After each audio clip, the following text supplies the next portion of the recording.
No, but I'd like to say thank you, mate, before I go. Good job. Peace be with you. Thank you. There you go, bro. That's for you.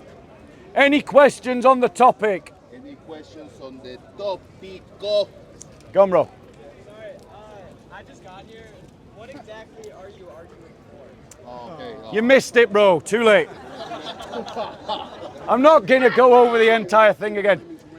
In short, in a one-sentence summary, it is the responsibility and duty of Christians to help their persecuted brothers and sisters across the world, even if our own governments or liberal elites don't like it.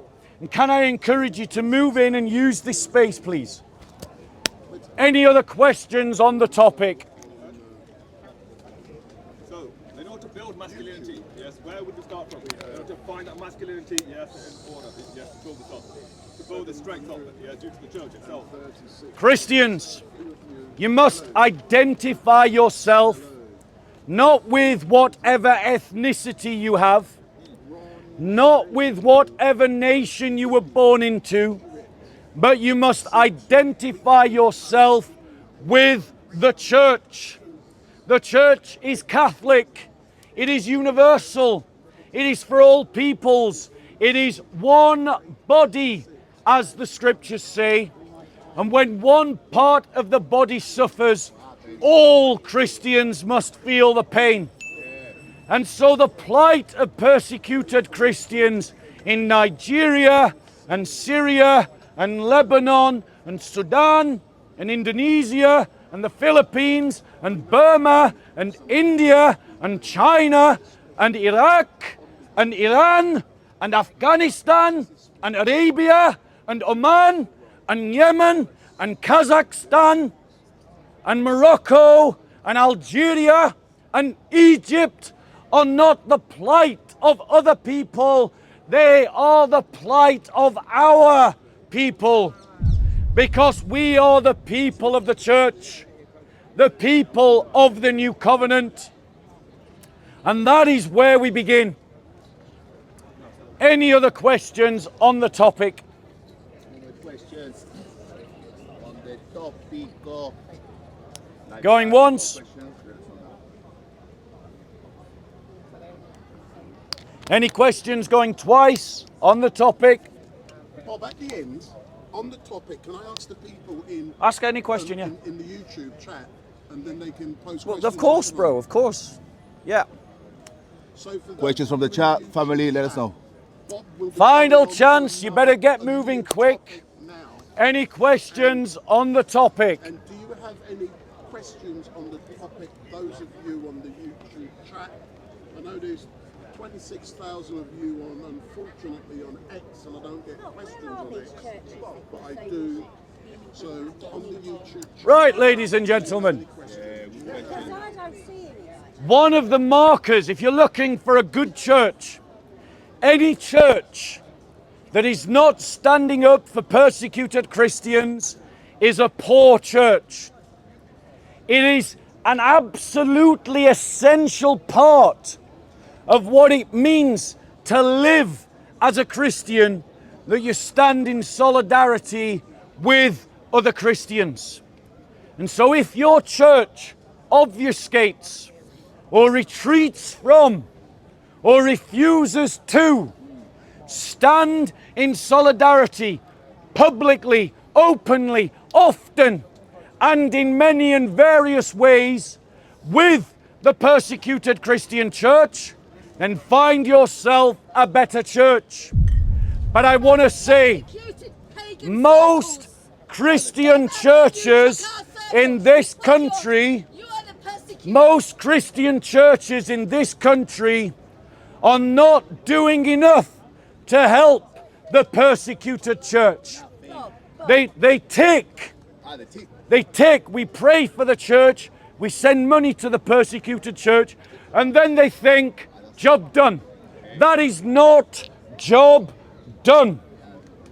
Until there is a change in foreign policy and our government, as a matter of foreign policy doctrine, helps persecuted Christians, We Christians in this country and everywhere else have not done enough.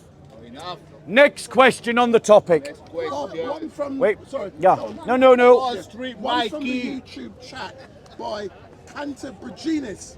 Can you ask Bob whether more Christians have been attacked by Palestinians or by Israelis? So, ladies and gentlemen, That's that. I suspect it is probably true to say that most Palestinian Christians have been attacked by Israelis than by Palestinian Christians. However, ladies and gentlemen, Israel treats its Christian citizens better than any Palestinian authority treats its Palestinian Christians. Israel treats its Christian Arabs better than any Muslim government in the Middle East treats its Christians. So yes, I have issues with Israel. I have issues with Israel partaking in a genocide when they sold arms to Azerbaijan, as Azerbaijan ethnically cleansed 120,000 Christians from Artsakh just 2 years ago. I have problems with the way that Israel discriminates against Messianic Jews who don't have the right of return. But I have a bigger problem with Hamas that wants to subject every Christian around the world to second-class citizenry under an Islamic apartheid known as dhimmitude. And I have a problem with every Islamic government and every Muslim majority government that discriminates against persecuted Christians across the Muslim world. You are wearing dangerous crosses. Next question on the topic. Go on, sister. What would be your message? Sorry? What would be your message to the churches that promote the LGBTQ+? I'd like to know that. 'cause there's no On the one topic town- of Christian persecution, madam. Sorry, it's off topic. Oh, right, okay. Any question on the topic of Christian persecution? Can I ask What can one? you do for Christians in a country like Turkey, where it's a Muslim country now, and they live side by side? They're now, unable to practice their religion. Yes. Even Turkey, ladies and gentlemen, that participated in the ethnic and religious cleansing of northern Cyprus in the 1970s, goes unpunished by the West. If you want to know what our Palestine is, brothers and sisters, our Palestine is the cause of northern Cyprus. Our Palestine is the cause of Artsakh, Greater Armenia. Turkey is a country in which Christians are regularly discriminated against and persecuted by the government under Erdogan, who consistently threatens his Christian neighbors and sides with Islamist terrorists in Hamas, supported a genocide by Azerbaijan, and supported ISIS, ladies and gentlemen. Turkey should be kicked out of NATO. Our liberal elites are being played because they are naive, because they are ignorant, and because they are conceited. Turkey is an enemy of the West. It is an enemy of Europe, waiting for the West to be weak.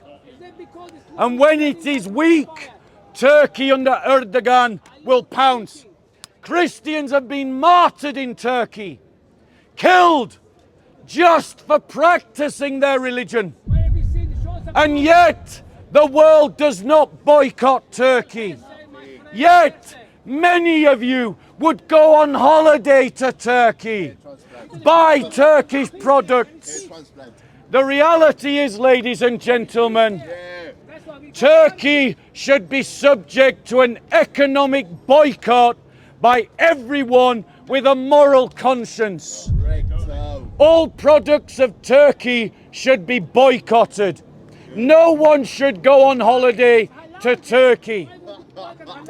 If you want to go on holiday to Cyprus, go to free, liberal, liberated southern Cyprus. Next question on the topic. Final question, Bob, on the topic.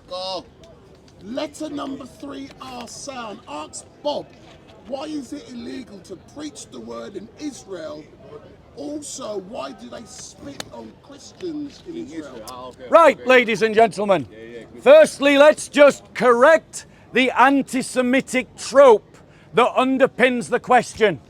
It is not illegal to preach the Christian faith in Israel.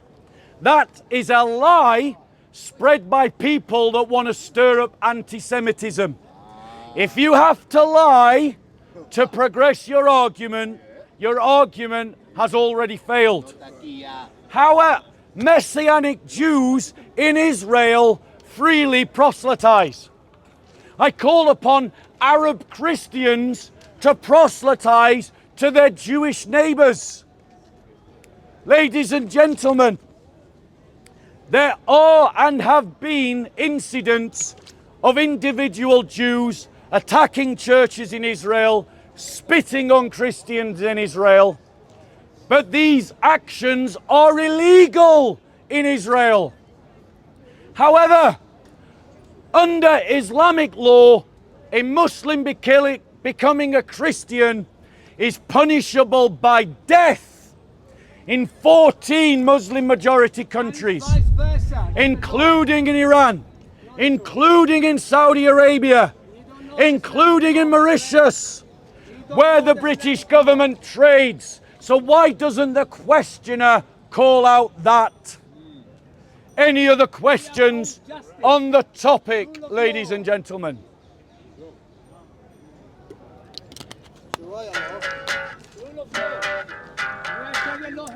Okay, I'm going to go on to my next topic.